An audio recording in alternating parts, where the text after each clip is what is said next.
Hello everyone, welcome to प्रतीक्षा's forensics chemistry. आज हम एक नया टॉपिक डिस्कस करेंगे जिसका नाम है NMR spectroscopy means nuclear magnetic resonance spectroscopy. NMR spectroscopy start करने से पहले आप वीडियो को लाइक कर दो और चैनल पे नए हो तो जल्दी से सब्सक्राइब कर दो। सो चलो स्टार्ट करते हैं। NMR spectroscopy means nuclear magnetic resonance spectroscopy. अगर आपको पता ही है कि स्पेक्ट्रोस्कोपी क्या होता है। स्पेक्ट्रोस्कोपी जैसे कि it is a interaction of matter with radiation means हम जब मैटर पे रेडिएशन डालते हैं और उसकी स्टडी करते हैं तो उसे हम कहते हैं स्पेक्ट्रोस्कोपी की स्टडी हो रही है।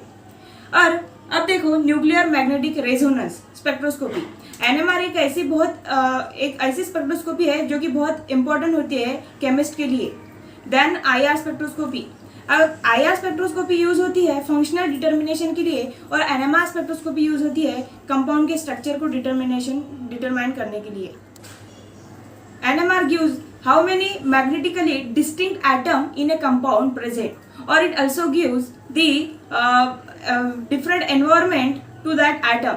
मीन्स अगर देखो आईआर बताता है कि फंक्शनल ग्रुप कौन सा है, फंक्शनल ग्रुप के बारे में इंफॉर्मेशन देता है और एनएमआर डाटा देता है about compound structure of compound, जिसमें ये बताता है कि how many number of distinct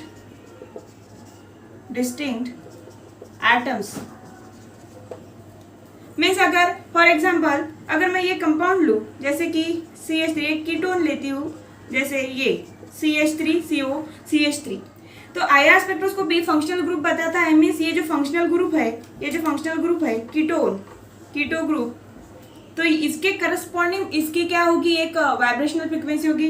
for example nearly equals to 1715 इसकी क्या होगी वाइब्रेशन नियरली इक्वल्स टू इसकी वाइब्रेशनल फ्रीक्वेंसी होगी। अगर इतनी फ्रीक्वेंसी पे आया तो हम समझ जाते हैं कि वहाँ पे एक कीटो ग्रुप प्रेजेंट है। और जब ये हाइड्रोजन अगर हम एनएमआर डाटा लेते हैं तो वहाँ पे देखते हैं कि how many distinct hydrogen be present in different environment.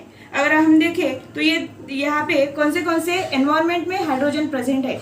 इसका यूज करके जैसे अगर हाइड्रोजन के बारे में एटम्स के बारे में न्यूक्लिया के बारे में अगर एनएमआर बताता है और आईआर फंक्शनल ग्रुप के बारे में बताता है तो एनएमआर स्पेक्ट्रोस्कोपी और आईआर स्पेक्ट्रोस्कोपी ये दो स्पेक्ट्रोस्कोपी का अगर हम यूज करके किसी अननोन कंपाउंड को डिटरमाइन करते हैं तो हमें किसी भी कंपाउंड का पूरा स्ट्रक्चर हम पता कर सकते हैं। सो देखिए व्हाट इज एनएमआर स्पेक्ट्रोस्कोपी। जैसे कि अगर नाम देखें nuclear magnetic resonance NMR, nuclear यहां से मैं फिर से लिखती हूँ मैग्नेटिक रेजोनेंस। अब देखो नाम बता रहा है कि न्यूक्लियर मैग्नेटिक रेजोनेंस मीन्स यहाँ पे न्यूक्लियर दिया है मीन्स कहीं ना कहीं यहाँ पे न्यूक्लिया इन्वॉल्व होते होंगे। और मैग्नेटिक इस यहाँ पे क्या है मैग्नेटिक मीन्स वहाँ पे मैग्नेटिक फील्ड भी होगी। मीन्स अगर फॉर एग्जांपल अगर एटम कंसिडर किया जैसे कि एक हाइड्रोजन एटम भी कंसिडर किया और ये उसका है एक न्यूक्लियस है, हम बोलते हैं ना कि पॉजिटिवली चार्ज न्यूक्लियस है तो ये क्या है एक पॉजिटिवली चार्ज मीन्स न्यूक्लियस भी क्या होता है एक चार्ज स्पीसीज होती है। और यहाँ पे एक इलेक्ट्रॉन है, ये क्या है इलेक्ट्रॉन है, ये भी क्या करता है स्पिन करता है मोशन करता है। जैसे कि इलेक्ट्रॉन आपको पता ही है इलेक्ट्रॉन जस्ट लाइक अर्थ सन के इर्द गिर्द चक्कर काटती है और खुद भी रोटेट होती है, वैसे ही ये इलेक्ट्रॉन जो है खुद तो रिवॉल्व होगा रिवॉल्यूशनल मोशन देगा और खुद के एक्सिस के अलोंग भी खुद क्या होगा रोटेट होगा। मीन्स इसको रिवॉल्यूशन मोशन भी है और रोटेशनल मोशन भी है। तो आपको पता ही होगा कि न्यूक्लियस भी तो प्लस चार्ज स्पीसीज है। तो जैसे कि इलेक्ट्रॉन एक चार्ज स्पीसीज है तो इसके क्या होती है मैग्नेटिक फील्ड होती है, charge electric field and magnetic field होती है। और मैग्नेटिक फील्ड करस्पॉन्डिंग उसके मैग्नेटिक फोर्स लाइंस भी होती है। मीन्स ये चार्ज पार्टिकल था तो इसकी मैग्नेटिक फील्ड थी, तो क्या फिर न्यूक्लियस को भी ऐसी ही उसकी मैग्नेटिक फील्ड होगी? तो ऑफकोर्स होगी, क्योंकि ये भी एक चार्ज स्पीसीज है। अगर ये एक चार्ज स्पीसीज है तो इसको भी ये भी इसके करस्पॉन्डिंग भी इसकी भी क्या होगी मैग्नेटिक फील्ड मैग्नेटिक फील्ड ये भी प्रोड्यूस करेगा। Means nuclear magnetics means nuclei है, किसी भी एटम का न्यूक्लिया है और उसको क्या है, एक मैग्नेटिक फील्ड भी, उसकी खुद की मैग्नेटिक फील्ड भी होती है। अब देखो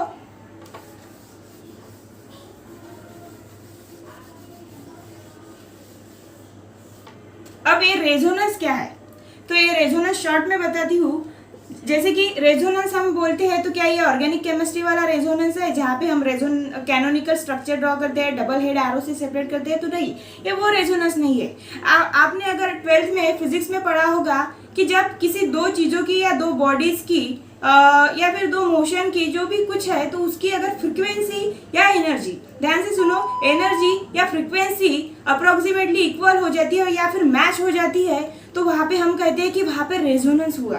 तो ये वो रेजोनेंस है, इसको हम आगे आने वाली वीडियोस में डिटेल डिस्कस करेंगे। अब देखो nuclear magnetic resonance, it means जब nucleus also behaves as small tiny bar magnet, क्योंकि उसे भी क्या था, मैग्नेटिक फील्ड उसने भी प्रोड्यूस की थी। अब देखो इलेक्ट्रॉन की हम मैग्नेटिक फील्ड देखेंगे तो यहाँ पे इसका राइट हैंड थंब रूल बताएगा कि ये साउथ है और इसका टेल जो है नॉर्थ है। लेकिन न्यूक्लिया के केस में ये अलग होता है। जब ये न्यूक्लियस है, ये क्या है, जैसे कि एक न्यूक्लियस है, तो इसका जो एरो हेड है ये नॉर्थ होता है और इसका टेल जो है वो साउथ होता है। और magnetic force lines are from north to south जाती है, नॉर्थ से निकलकर साउथ में जाती है। ऐसे क्या होती है इसकी मैग्नेटिक फील्ड, ये एरो हेड नॉर्थ होता है और ये साउथ होता है। अब देखो जब हम न्यूक्लिया को उसकी स्पिन है, वो स्पिनिंग मोशन करता है जस्ट लाइक इलेक्ट्रॉन, तो उसे हम टाइनी बार मैग्नेट उसे भी कहते हैं। तो अब न्यूक्लिया भी स्पिन कर रहा है तो उसे भी क्या होगी, उसकी स्पिन स्टेट होगी। अगर देखो न्यूक्लिया स्पिन कर रहा है मीन्स एक मोशन में है, कौन सी मोशन है, रोटेशनल मोशन। आपने पढ़ा होगा जब एक बॉडी लीनियर मोशन में रहती है, मीन्स ये बॉडी यहाँ से यहाँ डिस्प्लेस हुई है, यहाँ से यहाँ डिस्प्लेस हुई, मीन्स इसने कौन सी मोशन फॉलो की, लीनियर मोशन। कौन सी मोशन फॉलो की, लीनियर मोशन। और अगर ये बॉडी ऐसे इस एक्सिस के अलोंग रोटेट हो रही है, तो इसको भी तो क्या होगा, इसके अगर लीनियर मोशन है तो इसके करस्पॉन्डिंग क्या होगा, लीनियर मोमेंटम। इसका करस्पॉन्डिंग क्या होगा, लीनियर मोशन के करस्पॉन्डिंग उस बॉडी को एक लीनियर मोमेंटम भी होता है। वैसे ही ये जो न्यूक्लियस है, ये क्या है, न्यूक्लियस है, तो इसके अगर ये रोटेट हो रहा है, इसकी मोशन रोटेशनल मोशन है, तो इस मोशन के करस्पॉन्डिंग इसका भी एंगुलर मोमेंटम होगा। इसके करस्पॉन्डिंग, इस न्यूक्लियस के करस्पॉन्डिंग में इसका क्या होगा, एक एंगुलर मोमेंटम होगा। तो अब देखो एंगुलर मोमेंटम स्केलर क्वांटिटी है या वेक्टर क्वांटिटी है, तो we all know angular momentum it is a vector quantity. और वेक्टर क्वांटिटी क्या होती है, जिसको मैग्नीट्यूड भी हो और डायरेक्शन भी हो। अगर उसको मैग्नीट्यूड है ये तो पता है, डायरेक्शन कैसे पता चलेगी, उसको डायरेक्शन भी कैसे है, तो ये बताएंगे हमें उसके spin states, how many number of spin state that nuclei has. जैसे देखो इसमें हम एनएमआर में इंट्रोडक्शन में सबसे पहला पॉइंट देखेंगे nuclear spin state, nuclear spin states, और दूसरा देखेंगे न्यूक्लियर मैग्नेटिक मूवमेंट। मैं देखो उसको मैग्नीट्यूड है, मोमेंटम को, एंगुलर मोमेंटम को मैग्नीट्यूड है और डायरेक्शन है, तो डायरेक्शन हमें बताएंगे, डायरेक्शन कौन बताएगा, न्यूक्लियर स्पिन स्टेट। और ये क्या है, न्यूक्लियर मैग्नेटिक मूवमेंट। अभी बताया जैसे उसको उसकी मैग्नेटिक फील्ड होती है, उसको उसका मैग्नेटिक मूवमेंट होता है, तो ये बाद में देखेंगे न्यूक्लियर स्पिन स्टेट्स। अब देखो मैंने न्यूक्लिया को स्पिन होता है तो उसकी कुछ फिजिकली एक कांस्टेंट वैल्यू रहती है। जैसे कि अगर हाइड्रोजन 1 H11 कंसिडर किया तो इसकी आई वैल्यू होती है, स्पिन क्वांटम नंबर होता है 1/2। यस, इसका वैल्यू क्या होता है, स्पिन बाय 2। जो जो एटम्स, जो जो न्यूक्लियर है जिनके एटॉमिक नंबर हो, जैसे कि एटॉमिक नंबर या फिर मास नंबर और बोथ मीन्स एटॉमिक नंबर भी और मास नंबर ऑड हो, तो वो न्यूक्लिया स्पिन्स, उस न्यूक्लिया की क्या रहती है, स्पिन रहता है, या फिर स्पिन क्वांटम नंबर की कुछ ना कुछ वैल्यू रहती है। जैसे कि फॉर एग्जांपल, अगर एग्जांपल दूं, जैसे कि होता है 1H1, जैसे कि और H12 और फिर कार्बन 613, नाइट्रोजन 714 और जैसे क्लोरीन 1735। अब यहाँ देखो, इनकी क्या होती है, आई की वैल्यू रहती है, जो कि क्या होती है, फिजिकली कांस्टेंट रहती है। हर न्यूक्लियर के लिए अलग अलग वैल्यू रहती है जो कि कांस्टेंट रहती है। जैसे कि हाइड्रोजन के लिए होती है 1/2, इस हाइड्रोजन 1,2 के लिए रहती है 1, C613 के लिए रहती है 1/2, नाइट्रोजन के लिए रहती है 1। ये क्या है, आई की वैल्यू है। क्लोरीन 1735 के लिए रहती है, इट इज 3/2।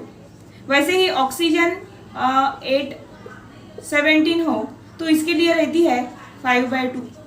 अब देखो, अब यहाँ पे देखो, ये क्या है, एक एटॉमिक नंबर है और ये क्या है, मास नंबर है। तो यहाँ पे दोनों क्या है, ऑड नंबर्स है, तो इसकी भी क्या है, आई की वैल्यू है 1/2। अगर यहाँ देखो, ये है ऑड नंबर और ये क्या है, इवन मास नंबर, ये ऑड एटॉमिक नंबर और ये मास नंबर, तो इसकी भी कुछ ना कुछ क्या है, स्पिन की वैल्यू है। अब देखो, जहाँ पे दोनों ऑड है, यहाँ पे क्या है, एक ऑड है और एक इवन है, उसकी भी कुछ ना कुछ वैल्यू है। वैसे ही ऑक्सीजन के केस में भी है। अगर मैं ऑक्सीजन 8 और 16 लूँ, ये अगर न्यूक्लियर लूँ, तो इसकी स्पिन की आई इज इक्वल टू 0 होता है, इसकी कोई स्पिन की वैल्यू नहीं होती। इसलिए इनको कहा जाता है NMR इनएक्टिव। और जिनकी वैल्यू ग्रेटर देन 0 रहती है, कुछ ना कुछ वैल्यू रहती है, उनको कहते हैं NMR एक्टिव न्यूक्लियर। इनको कहते हैं NMR एक्टिव न्यूक्लियर। अब देखो, अगर मैं हाइड्रोजन के लिए स्पिन स्टेट निकालूं तो कैसे निकलेगी। स्पिन स्टेट निकालने के लिए फॉर्मूला होता है,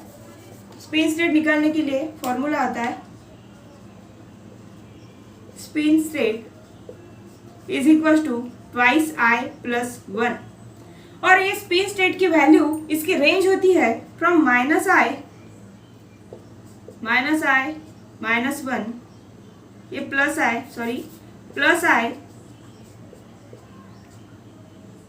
-1 to up to -I +1 to -I।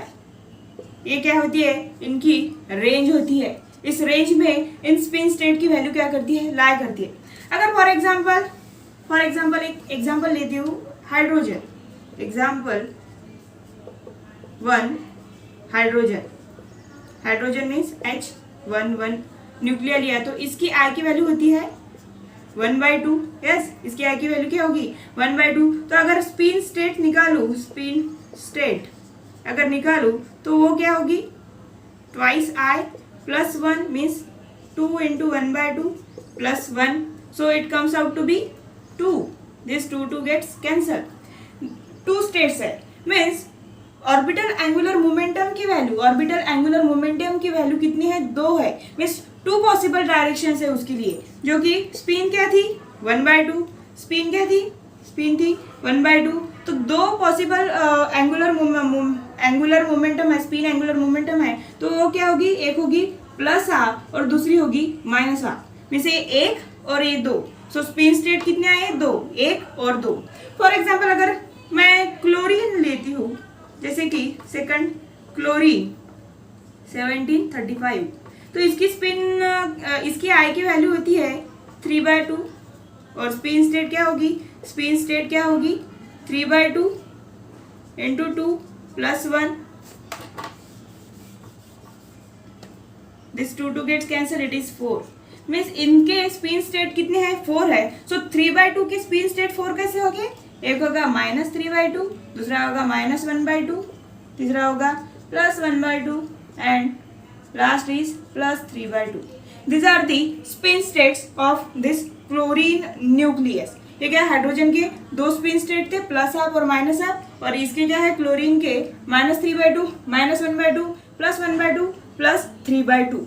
अब देखो ये जो स्पिन स्टेट निकल के आई इन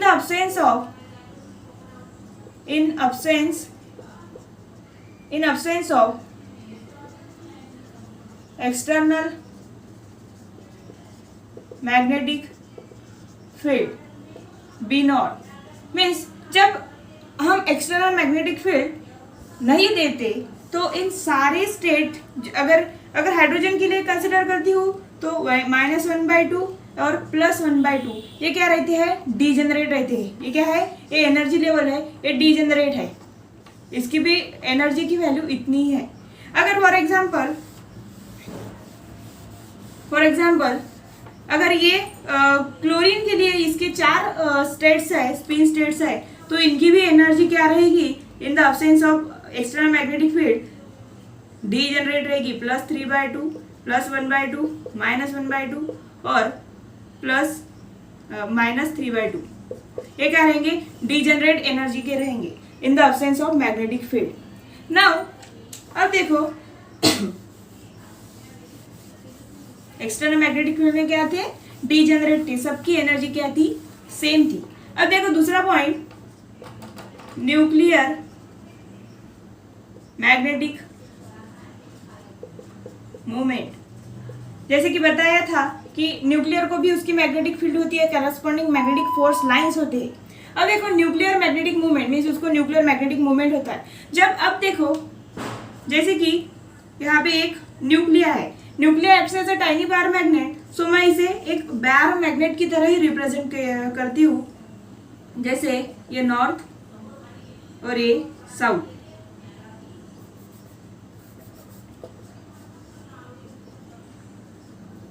यहाँ पे एक्सटर्नल मैग्नेटिक फील्ड अगर ड्रॉ करी तो कैसे चेंज आएगी, हम जब इस न्यूक्लिया को एक्सटर्नल मैग्नेटिक फील्ड में अगर रखेंगे नॉर्थ साउथ, ये क्या है नॉर्थ साउथ, ये दो कंडीशंस लेंगे हम कि यहाँ पे क्या हुआ। ये देखो ये क्या है, एक न्यूक्लियस है, न्यूक्लिया ही है जो कि acts as a tiny bar magnet रहता है, तो इसको भी एक नॉर्थ होगा और साउथ होगा। अब देखो यहाँ पे जब आता है हम जब ये विदाउट एक्सटर्नल मैग्नेटिक फील्ड है तो उसकी कुछ अलाइनमेंट ओरिएंटेशन नहीं रहती, लेकिन अब इस एटम के न्यूक्लिया को जब मैं इस एक्सटर्नल मैग्नेटिक फील्ड में रखती हूँ, जैसे कि यहाँ पे देखा, यहाँ पे जब ये एक्सटर्नल मैग्नेटिक फील्ड में रखा तो एक्सटर्नल मैग्नेटिक फील्ड कुछ ना कुछ तो इफेक्ट दिखाएंगे इस न्यूक्लिया पे, इस न्यूक्लिया जो कि एक्ट हो रहा है टाइनी बार मैग्नेट की तरह, इस पर भी कुछ ना कुछ ये एक्सटर्नल मैग्नेटिक फील्ड इसका इफेक्ट दिखाएंगी और क्या करेगी, अगर ये जो टाइनी बार मैग्नेट है, ये जो न्यूक्लियस है, अगर इसने क्लॉकवाइज मोशन की, जैसे कि इसने क्लॉकवाइज मोशन की, वो क्या था, हमने स्पिन स्टेट निकाला तो डायरेक्शन, सो क्लॉकवाइज मोशन मीन्स क्या होगा, +हाफ होगा, यस, +हाफ स्पिन से अगर ये रोटेट हो गया तो ये मैग्नेट कैसे दिखेगा, ऐसे, यहाँ पे आ जाएगा इसका ये क्लॉकवाइज मोशन, यहाँ पे आ जाएगा इसका साउथ और यहाँ पे आ जाएगा इसका नॉर्थ। अब इसे हटा देती हूँ। देखो जब क्लॉकवाइज मोशन की +हाफ स्पिन के साथ, तो इस मैग्नेट ने क्या किया, इस टाइनी बार मैग्नेट ने क्या किया, इस एक्सटर्नल मैग्नेटिक फील्ड के नॉर्थ के सामने आ गया और ये नॉर्थ इसके साउथ के सामने आ गया, मीन्स यहाँ पे क्या हुआ, अट्रैक्शन हुआ। और ये इसका और इसे ही दूसरा वर्ड है, इनमें अट्रैक्शन हुआ, ये क्या होगा, ये जो टाइनी बार मैग्नेट है, ये जो न्यूक्लियस है, ये विद द फील्ड अलाइन हो गया, with the field means external magnetic field के साथ अलाइन हो गया, तो इसे हम लिखेंगे अलाइनमेंट।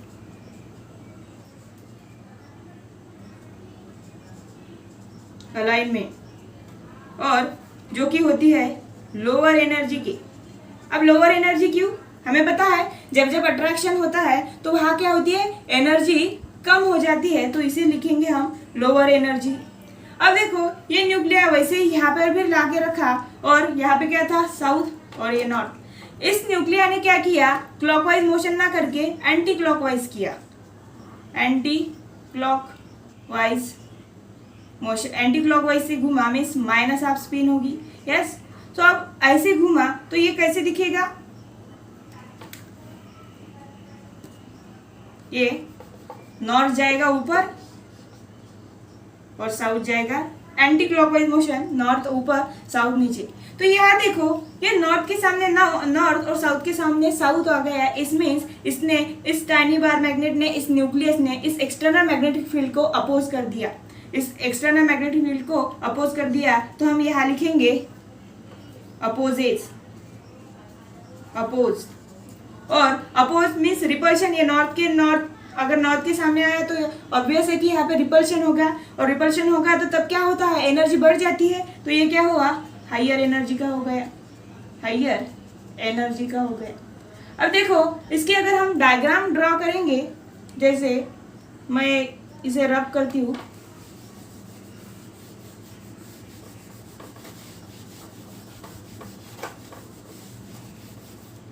देखो माइनस हाफ था, जो अलाइनमेंट हुई थी, अलाइन हुआ था, उसकी स्पिन क्या थी, प्लस हाफ, जो कि लोअर एनर्जी का था। और जो अपोज किया तो उसकी स्पिन थी माइनस हाफ और उसकी क्या थी, हाइयर एनर्जी थी। अब देखो इनिशियली जब एक्सटर्नल, पहले ही बताया एक्सटर्नल मैग्नेटिक हम फील्ड जब अप्लाई नहीं करते तो वो स्पिन स्टेट क्या रहती है, डीजेनरेट रहती है। ये क्या है, दोनों की एनर्जी क्या है, सेम है।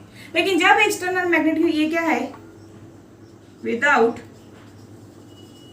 External magnetic field, b naught क्या होता है, एक्सटर्नल मैग्नेटिक फील्ड। अब देखो यहाँ पे with external magnetic field that is b naught, okay.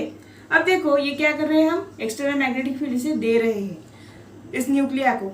जैसे ही एक्सटर्नल मैग्नेटिक फील्ड देंगे, जिसने प्लस हाफ स्पिन से वो रोटेट हुआ, उसकी लो एनर्जी क्या हो जाती है, लोअर हो जाती है, क्योंकि वो अलाइनमेंट में आ जाता है एक्सटर्नल मैग्नेटिक फील्ड के। और जिसकी माइनस हाफ से वो रोटेट होता है, एंटी क्लॉकवाइज होता है, उसकी एनर्जी बढ़ जाती है, क्योंकि वहाँ पे क्या होता है, वो एक्सटर्नल मैग्नेटिक फील्ड को अपोज करता है। जैसे देखो जिसने अलाइनमेंट की उसकी एनर्जी क्या हो जाएगी, कम, वो नीचे आ जाएगा, यहाँ पे लिखेंगे +1/2। और जिसकी एनर्जी बढ़ गई, किसकी बढ़ी थी, -1/2 की एनर्जी बढ़ी थी। तो इसने अलाइनमेंट किया तो हम यहाँ इसे अप एरो से डोनेट ये करेंगे, अप एरो से दिखाएंगे। और जो जिसकी एनर्जी बढ़ गई, जिसने एक्सटर्नल मैग्नेटिक फील्ड को अपोज किया, उसे हम डाउन फील्ड एरो दिखाएंगे। तो ये था इसके। अब हमें पता चला होगा जो स्पिन स्टेट रहती है वो स्प्लिट कैसे होती है। जब एक्सटर्नल मैग्नेटिक फील्ड में अपोज करते हैं तो वो क्या होता है, उसकी एनर्जी बढ़ जाती है, तो वो स्पिन स्टेट ऊपर जाती है। और अगर विद द फील्ड अलाइनमेंट में आते हैं तो उसकी एनर्जी लोअर हो जाती है, तो वो इस तरह से स्प्लिट होती है। अगर फॉर एग्जाम्पल क्लोरीन की जो हमने स्पिन स्टेट निकाली थी, कितनी थी, 4 थी, तो चारों की चारों क्या होगी, डीजनरेट एनर्जी की होगी, डीजनरेट होगी, मीन्स +3/2 +1/2 -1/2 -3/2। अब देखो ये डीजनरेट है, ये डीजनरेट है in the absence of magnetic field. लेकिन जैसे ही मैग्नेटिक फील्ड हम यहाँ देते हैं तो ये स्पिन स्टेट भी क्या होती है, स्प्लिट हो जाती है। यहाँ पर भी देखो ये स्पिन स्टेट होती है +3/2 की, ये होती है +1/2 की, ये होती है -1/2 की, और ये होती है -3/2 की। मीन्स ये क्या होती है, हायर एनर्जी की होती है और ये लोअर एनर्जी की होती है। इस तरह से किसी भी स्पिन स्टेट का स्प्लिटिंग होता है एक्सटर्नल मैग्नेटिक फील्ड में। सो आई होप आपको ये कंसेप्ट न्यूक्लियर मैग्नेटिक स्पेक्ट्रोस्कोपी समझ में आई होगी कि how the spin states are split in external magnetic field. और स्पिन स्टेट क्या होती है, उसका एंगुलर मोमेंटम, उसको अगर कोई किसी बॉडी को एंगुलर मोमेंटम है तो उसको मैग्नीट्यूड के साथ डायरेक्शन भी होती है, और वो डायरेक्शन हमें कौन बताता है, स्पिन स्टेट बताता है। वैसे ही उसको मैग्नेटिक मूवमेंट होता है, तो एक्सटर्नल मैग्नेटिक फील्ड में रखने के बाद वो अपने खुद को ऐसे अलाइनमेंट में करता, ऐसे अरेंज करता है, या तो फिर एक तो वो अलाइनमेंट में आ जाए। अगर वो अलाइनमेंट में आता है तो उसकी एनर्जी क्या होती है, लोअर होती है। तो उसकी एनर्जी लोअर होने की तरह से वजह से वो क्या होता है, नीचे की तरफ स्प्लिट होता है। अगर वो विद एक्सटर्नल मैग्नेटिक फील्ड को अगर अपोज करते हैं तो उनकी एनर्जी बढ़ जाती है, वहाँ पे रिपल्शन आता है, एनर्जी बढ़ जाती है, तो ऊपर की तरफ स्प्लिट होती है। सो वीडियो अच्छी लगी तो वीडियो को लाइक करो, और चैनल पे नए हो तो ज़रूर सब्सक्राइब करो। Thank you.